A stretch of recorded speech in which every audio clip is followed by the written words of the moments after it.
Ngô Lỗi và Đàm Tùng Vận được yêu mến đến mức nào? Ngô Lỗi được yêu mến nhờ trí tuệ cảm xúc cao và khả năng diễn xuất xuất sắc. Anh từng hợp tác ăn ý với nhiều sao nữ. Sự chuyên nghiệp và thái độ không ngại khó của anh được Ngô Kinh đánh giá cao. Dù khả năng diễn xuất còn hạn chế do ngoại hình, nhưng anh vẫn chăm chỉ trau dồi và được khán giả công nhận. Gia cảnh tôi bình thường. Tôi từ nhỏ đã cùng mẹ làm việc chăm chỉ, dũng cảm chịu đựng gian khổ và có một tương lai tươi sáng. Nếu như Ngô Lỗi đứng ở bên cạnh hắn, lễ nữ nhất định sẽ không xấu hổ như vậy. Trong video, cô gái lễ phép vô tình bị ngã xuống. Người nổi tiếng không những không đỡ được mà còn ngồi xổm xuống đất cười rất vui vẻ. Ô Lôi và người đàn ông đó kỳ thực bằng tuổi nhau, nhưng xét về tu vi thì Ô Lôi hơn hắn rất nhiều. Các nam nghệ sĩ khác vẫn bị chế giễu vì vấn đề đạo đức, nhưng anh từ lâu đã chiếm được tình cảm và sự công nhận. Khi quay một cảnh cặp đôi, Ngô Lỗi đóng cặp với Địch Lệ Liệt Ba, người hơn anh 7 tuổi. Anh không cảm thấy gì nhưng G3 lại cảm thấy khá xấu hổ. Ô Lôi thấy G3 có chút lo lắng về tuổi tác của cô, liền an ủi cô nói, đừng lo lắng, em trông còn trẻ, anh trông trưởng thành hơn, sẽ không sao đâu. Trong cuộc phỏng vấn, Điêu Gia đã khen ngợi anh trai của Ngô Lỗi một cách dữ dội và lời khen đó thật thú vị. Địch Lệ Liệt Ba không chỉ khen ngợi Ngô Lỗi lần này, mà cô ấy còn nói trong các cuộc phỏng vấn trước rằng Ngô Lỗi rất chu đáo. Địch Liệt Ba nói xong lời này, khóe miệng không khỏi nhếch lên, lộ ra một nụ cười vui vẻ. Ngô Lỗi thực sự là một người bạn trai, thậm chí Dilly Ba còn khen ngợi anh ấy. Cô ấy nói rằng Ngô Lỗi là diễn viên đầu tiên có thể dễ dàng đón cô ấy mà không cần nói gì. Anh ấy thật tuyệt vời. Ngô Lỗi đẹp trai như vậy. Khi quay cảnh cặp đôi với Đàm Tùng Vận, các phóng viên liên tục nhắc đến Đàm Tùng Vận hơn Ngô Lỗi 9 tuổi. Thấy Đàm Tùng Vận có chút xấu hổ, Ngô Lỗi trực tiếp đứng dậy và nói, tuổi tác không phải là vấn đề, tốt nhất chúng ta nên làm vậy. Làm việc tốt với nhau quan trọng. Có sự chênh lệch tuổi tác lớn giữa chúng tôi.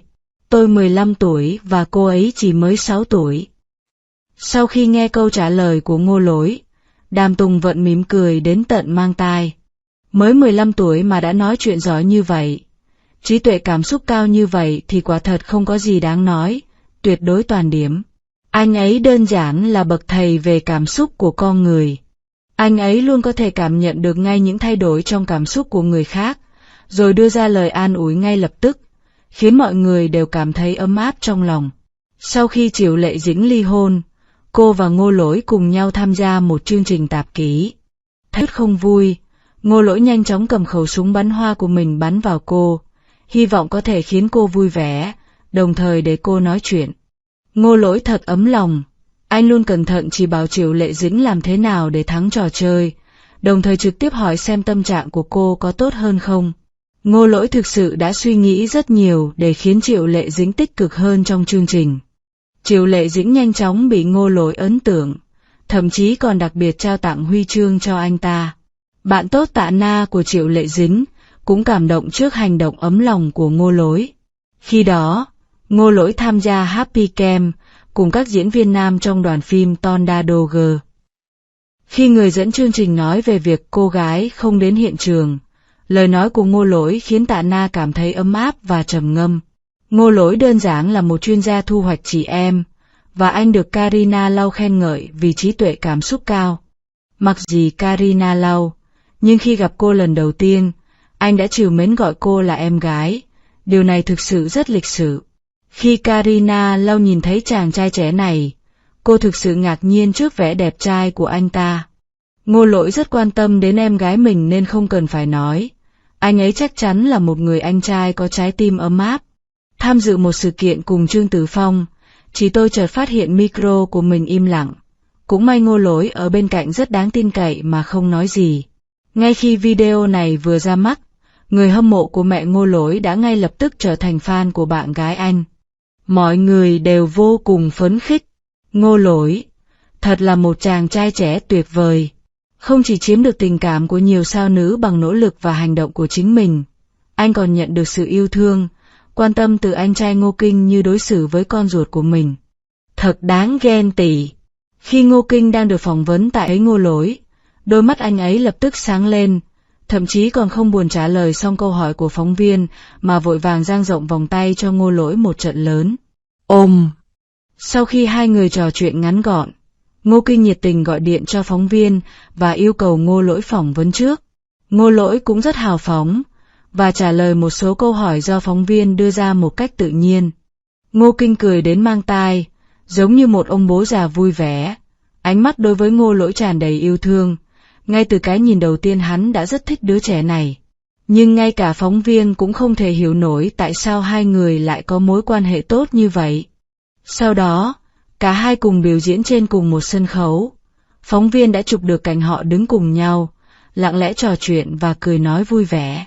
Giờ đây, nhiều cư dân mạng đã bị ám ảnh bởi bộ đôi cha con này và cảm thấy họ có phản ứng hóa học tuyệt vời. Trên thực tế, hiện tại có nhiều diễn viên trẻ như vậy. Tại sao Ngô Kinh lại chọn Ngô Lỗi? Sở dĩ tôi được gọi là con trai của Ngô Lỗi không chỉ đơn giản vì anh ấy cùng họ với tôi, mà còn vì kỹ năng diễn xuất của anh ấy thực sự quá đỉnh, quá tuyệt vời. Ngô Lỗi là ngôi sao nhí từ khi còn nhỏ, và đã làm việc chăm chỉ trong làng giải trí được 16 năm. Dù giới giải trí phức tạp nhưng anh luôn giữ cái đầu tỉnh táo và không lạc lối.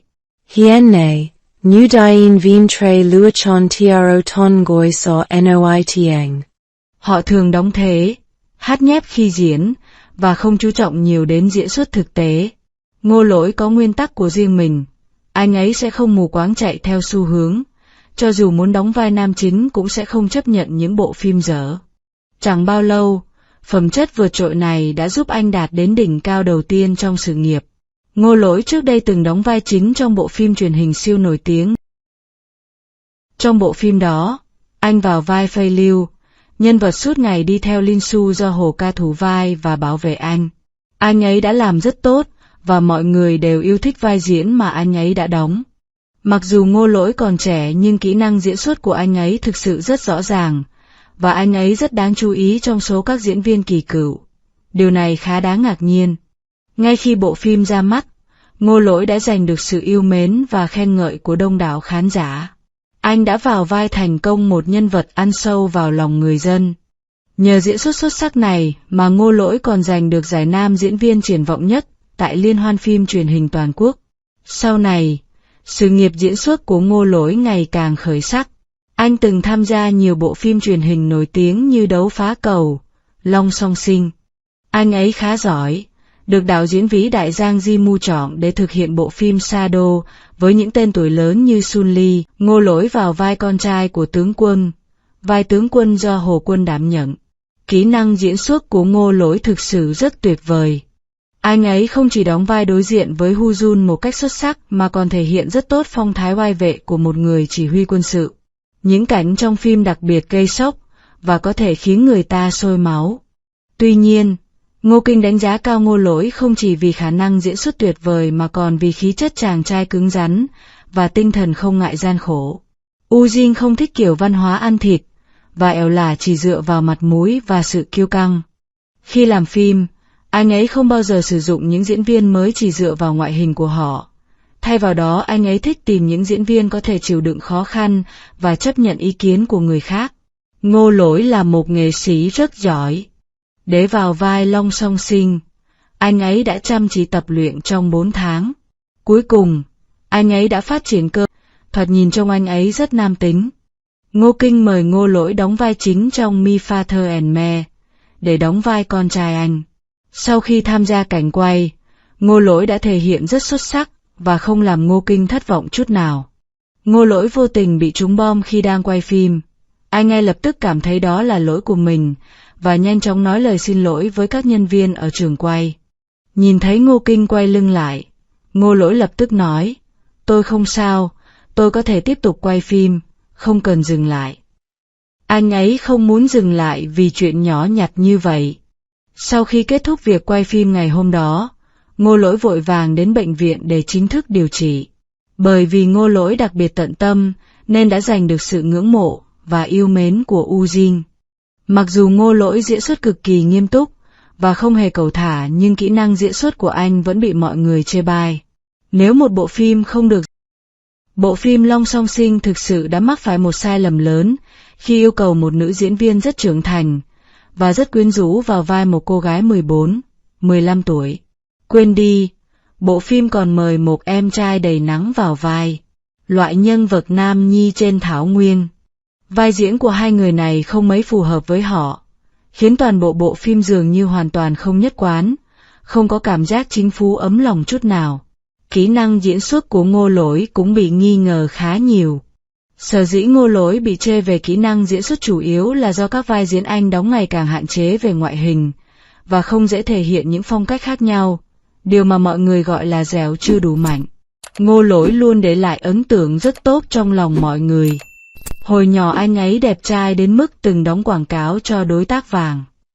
Sau đó, anh đóng vai Nera trong The Legend of the Gods. Nhiều khán giả tỏ ra đều cho rằng anh luôn là em trai ba viên đá trong lòng mọi người. Đột nhiên anh vào vai một người đàn ông thảo nguyên cứng cỏi, khiến nhiều khán giả cảm thấy hơi khó chấp nhận. Thực tế, là một diễn viên, việc mọi người chỉ trích khả năng diễn xuất của bạn là điều hết sức bình thường. Cậu bé Ngô Lỗi này đã rất nỗ lực để cải thiện kỹ năng diễn xuất của mình. Diễn xuất không phải là điều dễ dàng đối với cậu ấy, và cậu ấy đã phải chịu đựng rất nhiều. Anh ấy làm việc rất chăm chỉ vì mẹ anh ấy, người muốn bà thấy anh ấy trông đẹp hơn. Gia đình của Ngô Lỗi khá bình thường, và họ không có nhiều nền tảng. Từ lúc 5 tuổi, anh đã được mẹ đưa đi khắp nơi để thử vai cho các đoàn làm phim. Rất nhiều người trong đoàn làm phim không thích mẹ con chung này, có đạo diễn còn trực tiếp chửi bới mẹ của Ngô Lỗi. Nhưng vì sự nghiệp diễn xuất của Ngô Lỗi, mẹ tôi chỉ có thể nhịn nhục và mỉm cười. Ngô Lỗi đã nhìn thấy tất cả được, anh ấy đặc biệt có khả năng chịu đựng những khó khăn trong diễn xuất. Anh ấy đã đặc biệt tận tâm với công việc của mình từ khi còn nhỏ, và sẵn sàng dành thời gian để suy nghĩ về nó. Ngô Lỗi quả là một cậu bé dũng cảm, khi mới 5 tuổi đã dám nhảy xuống dòng sông lạnh giá với chiếc đai cuốn bụng màu đỏ giữa mùa đông. Thật là tuyệt vời.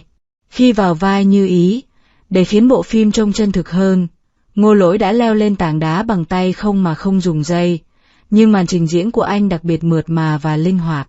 Thật sự rất tuyệt vời. Khi vào vai Lý Cu, Ngô Lỗi thực sự đã phải chịu rất nhiều đau khổ. Giữa mùa đông, anh phải ăn cát trên sa mạc và tắm nước lạnh ngoài trời. Điều đó thực sự không hề dễ dàng. Khi đóng vai Tiêu Yến, tôi đã đổ nhiều nước lên người đến mức cảm thấy nặng như cả tấn. Sau đó chúng tôi tiếp tục quay phim, và không ngừng quay trong vài giờ. Rất chăm chỉ đọc rất nhiều sách về người mù, và xem hầu hết các bộ phim liên quan đến người mù. Anh ấy cũng cố gắng trò chuyện với những người mù có trải nghiệm tương tự như các nhân vật, và tìm hiểu về cuộc sống của họ. Bằng cách này, anh ấy có thể diễn xuất chân thực hơn, và khiến khán giả nhập tâm hơn vào bộ phim. Mặc dù kỹ năng diễn xuất hiện tại của Ngô Lỗi không ấn tượng bằng một diễn viên lớn, nhưng chắc chắn họ vượt trội so với những nghệ sĩ chỉ có lượng truy cập. Anh biểu diễn xuất sắc đến mức nhiều người phải ghen tị với mẹ anh, và cho rằng bà thật may mắn khi có được cậu con trai tuyệt vời như vậy. Ngô Lỗi là một đứa trẻ lịch sự, có chỉ số IQ và EQ cao. Cậu ấy làm việc cực kỳ chăm chỉ trong tương lai, chắc chắn sẽ trở thành một diễn viên giỏi.